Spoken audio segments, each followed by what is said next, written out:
Hello everyone. In this lecture, we will cover the anastomosis around elbow joint. मतलब anastomosis का मतलब मैंने क्या बताया था कि जहाँ पर दो से ज़्यादा आर्टरीज मिले और ये अनास्टोमोसिस किसे सप्लाई करता है, क्योंकि अराउंड द एल्बो जॉइंट है। ये हुई हमारी फीमर, नीचे हमारी कौन सी होगी ये होगी हमारी ह्यूमरस बोन, नीचे रहेंगी हमारी रेडियस और अल्ना बोन, और इन तीनों बोन से मिलकर कौन सा जॉइंट बनेगा हमारा एल्बो जॉइंट। और यहाँ पर कौन सप्लाई करता है, यही अनास्टोमोसिस आर्टरीज का।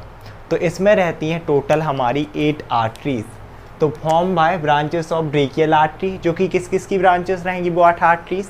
एक तो हमारी ब्रेकियल की, ये जो पूरी लार्ज बनी है ना, ये लार्ज वाली आर्टरी है हमारी ब्रेकियल आर्टरी। इसके अलावा और किसकी ब्रांचेस रहेंगी, हमारी रेडियल आर्टरी की, ये लेटरल साइड में जो है दिस वन इस रेडियल आर्टरी। और किसकी ब्रांचेस रहेंगी, हमारी अल्नर आर्टरी की, तो ये है हमारी अल्नर आर्टरी। अब ये क्या करती है, supply the ligament and bones of joint. जो हमारा एल्बो जॉइंट है उसकी जो बोन्स हैं, यानी कि हमारी यहाँ पर ह्यूमरस हो गई, नीचे रेडियस अल्ना, उनको सप्लाई करती है। साथ ही साथ जो यहाँ पर लिगामेंट होंगे, कौन कौन से लिगामेंट थे, इस साइड अगर रेडियल बोन है हमारी, रेडियस बोन है, तो यहाँ कौन सा लिगामेंट होगा, रेडियल कोलेटरल लिगामेंट। इस साइड में हमारा अल्नर कोलेटरल लिगामेंट और कैप्सुलर लिगामेंट। तो इन तीनों लिगामेंट को यही अनास्टोमोसिस हमारा सप्लाई करता है। पार्ट्स की बात करें तो इसे हम मेनली 4 पार्ट्स में डिवाइड कर सकते हैं, क्योंकि 8 आर्टरी है तो 2-2 मिलके 4 अनास्टोमोसिस बनाएंगी स्मॉलर। तो सबसे पहले ये थी हमारी जैसे ह्यूमरस बोन। अब इस ह्यूमरस में नीचे हमें पता है कि कॉन्डाइल और इपीकॉन्डाइल होते हैं। पहले कॉन्डाइल, उसके बाजू में इपीकॉन्डाइल। इसमें एक्चुअल में सिर्फ मैंने इपीकॉन्डाइल ही बनाए है ना, अपन कॉन्डाइल नहीं लेते, अपन मानते हैं कि ये हमारा एक कॉन्डाइल ये हो गया, क्योंकि ये किस साइड है, रेडियस बोन की तरफ। तो ये होगा हमारा कौन सा, लेटरल कॉन्डाइल, और ये होगा हमारा मीडियल साइड में मीडियल कॉन्डाइल। ठीक है, तो अब देखो सबसे पहला इसको ना हम 4 पार्ट में डिवाइड करते हैं। सबसे पहले एक आप लोग नॉर्मल देख रहे होंगे कि मैंने आर्टरी नॉर्मल बनाई है, ये शो कर रहा है एंटीरियर साइड, और एक ये देखो मैंने यहाँ पर और इसे डॉटेड पोर्शन में बनाया है, ये कर रहा है इसका पोस्टीरियर साइड शो। मतलब ये आर्टरीज पोस्टीरियर साइड है जो डॉटेड में है, और ये वाली हमारी एंटीरियर में है। तो अब हम देखते हैं सबसे पहले लेटरल कॉन्डाइल में, और लेटरल कॉन्डाइल के भी सामने, ठीक है, means in front of the lateral condyle, पहला पार्ट। अब in front of the lateral cord हमारा इपीकॉन्डाइल जो ह्यूमरस है, ह्यूमरस के इपीकॉन्डाइल है, इसमें आप लोग देखोगे तो ये हमारा अनास्टोमोसिस बन रहा, दिस वन। और किस कौन कौन सी आर्टरी मिलकर बना रही हैं, सबसे पहले ये थी हमारी ब्रेकियल आर्टरी की डीप ब्रांच, हमने से बोला था प्रोफंडा ब्रेकाई। ये हो रही थी 2 पार्ट में डिवाइड। जो लेटरल साइड थी रेडियस बोन की तरफ, इसे हमने बोला था रेडियल कोलेटरल आर्टरी, ठीक है। और नीचे से कौन सी आर्टरी आ रही है, हमारी रेडियल आर्टरी, ये हमारी रेडियल आर्टरी है।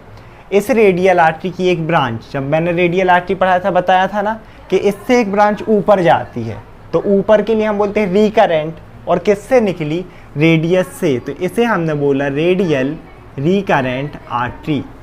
तो देखो in front of the lateral epicondyle of humerus कौन कौन सा अनास्टोमोसिस बन रहा हमारा, किस किस आर्टरी के बीच, anastomosis between radial collateral artery, जो कि इसकी ब्रांच है, this is the branch of brachial artery, या फिर प्रोफंडा ब्रेक है, आपको जो लिखना है, एंड हमारी radial recurrent artery which is the branch of radial artery.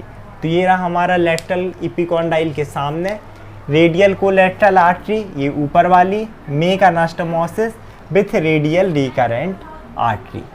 अब फिर से हम देखेंगे इसी में लेटरल इपीकॉन्डाइल में, लेकिन अब हम देखेंगे बिहाइंड द लेटरल इपीकॉन्डाइल, कि इसके पीछे साइड, क्योंकि सभी को सप्लाई करना है आगे पीछे, तो हम देखेंगे पोस्टीरियर साइड। तो पोस्टीरियर में देखो एक तो हमारी इसी प्रोफंडा ब्रेकाई की एक और ब्रांच, क्योंकि ये बीच में है ना, तो इसे हमने बोला मिडिल कोलेटरल आर्टरी। एक इसके साथ अनास्टोमोसिस करेगी, यहाँ पर हमने देखा था अल्नर की एक ब्रांच थी कॉमन इंट्रोसियस, ये 2 में डिवाइड हो रही थी, एंटीरियर इंटेरोसियस में, और एक थी पोस्टीरियर इंटेरोसियस। देखो पोस्टीरियर साइड मैंने बोला था ना, तो ये posterior interosseous artery make anastomosis with the middle, ये हमारी मिडिल कोलेटरल आर्टरी। ये हो गया हमारा दूसरा अनास्टोमोसिस। कहाँ पर? Behind the lateral epicondyle of humerus, middle collateral artery, ये रही middle collateral artery, make anastomosis with किसके साथ? Posterior interosseous artery. और कौन सी? अल्नर, क्योंकि अल्ला बोन से निकली, अल्नर आर्टरी से निकली। अब ये हो गया हमारा किस साइट में? लेटरल साइट में। सेम एस मीडियल एपिकॉन्डाइल में भी हमें दो अनास्टोमोसिस देखने मिलेंगे, एक एंटीरियर साइट में जो ये देख रहा है नॉर्मली, एक पोस्टीरियर साइट में जो ये मैंने डॉटेड में बनाया है। तो एंटीरियर साइट में जो अनास्टोमोसिस बनेगा है ना, किसके? मीडियल एपिकॉन्डाइल के, वो किस किस से मिलकर बन रहा? देखो ये वाली हमारी सुपीरियर अल्नर कोलेट्रल और ये नीचे वाली कौन सी? Inferior ulnar collateral artery. तो ये किस किस के बीच में अनास्टोमोसिस बन रहा? इंफीरियर अल्नर कोलेट्रल आर्टरी किसके साथ अनास्टोमोसिस कर रही है? ये वाली हमारी आर्टरी है एंटीरियर अल्नर रिकरेंट आर्टरी। देखो अल्नर रिकरेंट क्यों बोल रहे हैं? क्योंकि अल्नर से निकली है और ऊपर जा रही है नीचे से, दैट्स वाई हमने बोला रिकरेंट। तो ये रहा हमारा तीसरा anastomosis in front of the medial epicondyle, inferior ulnar collateral artery, ये रही inferior ulnar collateral artery, make anastomosis with ulnar anterior ulnar recurrent artery, anterior ulnar recurrent artery के साथ अनास्टोमोसिस। अब हमें देखना है इसी मीडियल एपिकॉन्डाइल के पीछे साइट में। तो पीछे साइट में देखोगे तो हमारी अब बची सुपीरियर अल्नर कोलेट्रल आर्टरी, जो कि किसके साथ अनास्टोमोसिस करेगी? ये है हमारी पोस्टेरियर अल्नर रिकरेंट आर्टरी, क्योंकि पोस्टेरियर ये देखो डॉटेड फॉर्म में। तो ये रहा हमारा लास्ट यहाँ पर behind the medial epicondyle of humerus, superior ulnar collateral artery किसके साथ अनास्टोमोसिस कर रही है?